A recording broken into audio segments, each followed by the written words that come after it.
been here for almost 4 years, and this is in 4 years. This is the fourth time, third time, fourth time, third time that we have Johnny Lamb. And I met Johnny a couple of years ago out on the streets of LA. And one of the things when I started following him, I said, man, this guy does a lot of bike touring and stuff. So I started unofficially calling him the bike guru. I mean, the bike touring guru. And he was very modest and says, no, that's not me. There's a lot of guys who do it. But this guy has a wealth of knowledge. And please welcome Johnny Lamb. Thank you, guys. Hi, everyone. I'm Johnny Lamb. Well, thank you guys for coming and checking out the presentation. We're going to be talking about bike touring specifically, as well as my trip across Europe last year. So I just want to give a highlight of what's going on with what happened on my trip, and kind of go through a lot of things that's been happening with me, who I am, and I also want to make sure that this is an open discussion. If you guys have any questions, yell out your question or raise your hand, and I'll call on you.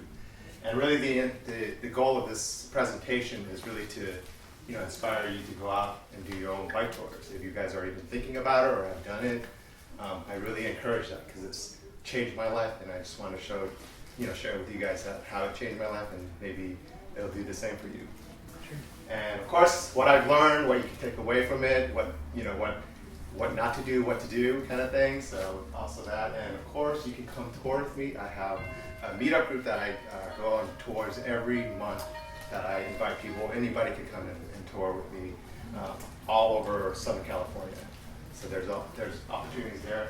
And at the end, there's special offers, so don't go anywhere. All right, who am I? I started actually biking in 2008, and really was because of work. So a lot of it was, someone was asking me to join the triathlon team for my company. At that time was NBC Universal. So I did sprint triathlons for both years, 2008, 2009. That's when I started seeing all these things about bike touring. Like, what is this? Why are people traveling on their bikes? It's like the greatest thing I've ever seen since sliced bread. And so I looked into it, and I was like, this is something I need to do. And I sought out a lot of the experts out there and kind of figure out, ask them all the questions, and kind of like what you're doing right now when you're in prison. They weren't as formal, but I reached out to them and really talked to them and asked about all the questions, and did my first trip at 2009 at Cachuma Lake, which you guys may know, it's near Santa Barbara area. Yep. I've been there. Yep. Yeah. Cachuma Lake, and for a first tour, and I had a huge, what they call cargo bike and extra cycle. Oh my goodness, don't ever tour with that. Yeah, it was not a pleasant tour, and I learned really quick what not to do. So, and of course, I've done, ever since then till now, I've done a lot of different trips. So one of them, I've gone down the Pacific Coast, around the East Coast through Rhode Island, Massachusetts. And of course, the more recent trip is across Europe, 10 countries in 3 months last year. And upcoming, I'm going to do the Trans Am with adventure cycling for 3 months as well, from August to October this year. So that's where I'm coming from. I am a adventure cycling tour leader, and I actually have a lot of things that they provided me for you guys to give you guys once we're done with my presentation here. And I've done a couple of trips last year, led a couple of people through Colorado and part of the Pacific Coast.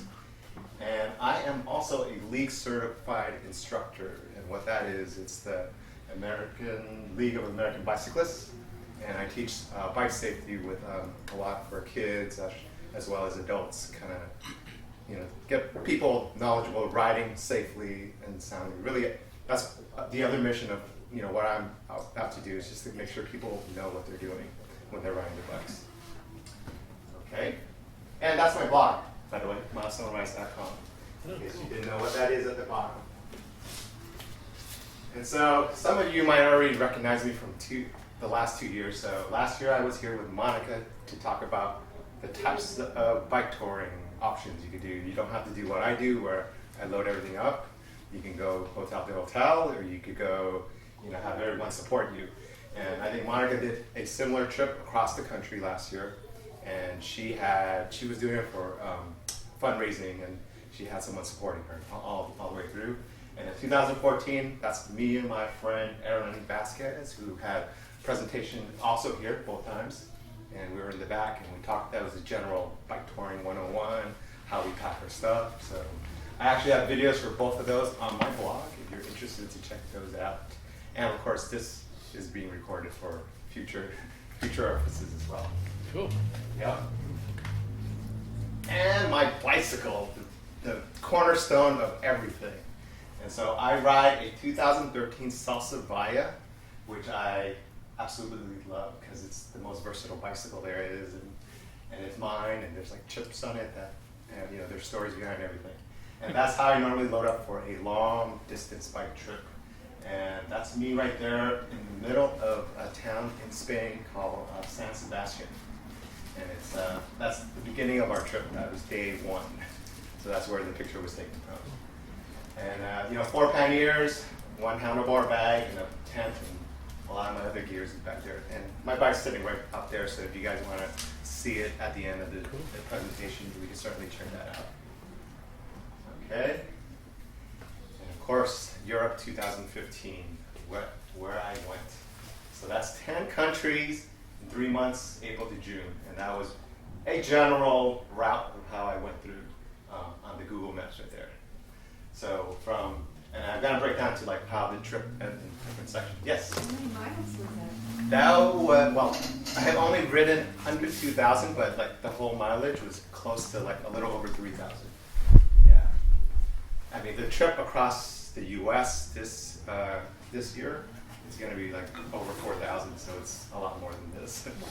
But it's amazing how, such a short distance, you see so many different like cultures, countries, language, all that is all, it blows my mind because I've never been out of the States since 1979.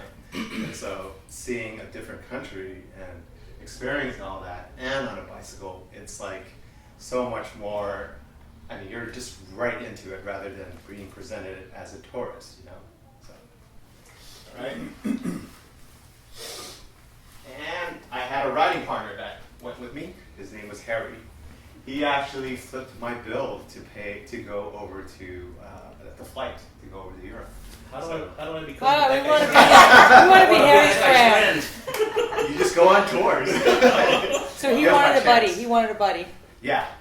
He wanted a buddy. He wasn't comfortable doing it by himself, so he saw that I was touring a lot at the time, and he was like, "Can you come with me? I'll pay for your plane ticket, but you just have to pay for food and accommodation."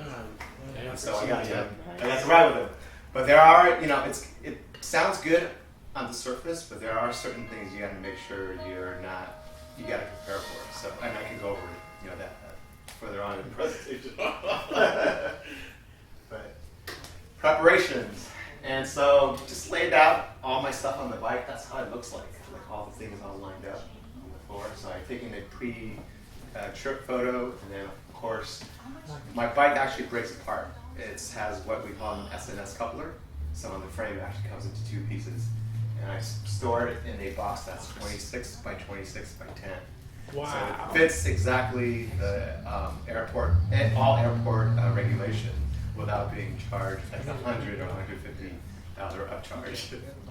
Jeez. Yeah. Yes. How much more does a bike like that cost because it takes apart?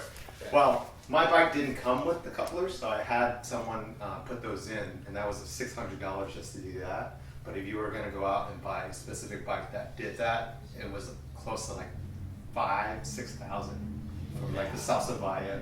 It's a lot. It's like a huge surcharge for like a specific bike for that. Yeah. And I figure I have the bike. I had it exactly the way I wanted it to fit, and it just made sense for me to kind of take that and have them chop it up and put those couplers on it. So you actually found someone that would cut up your bike Yes. and then put the couplings on, Yes. and that didn't make your bike less Weak or anything. It's actually strengthens it even more. From that even point. though it wasn't prepared that way in the beginning. Right.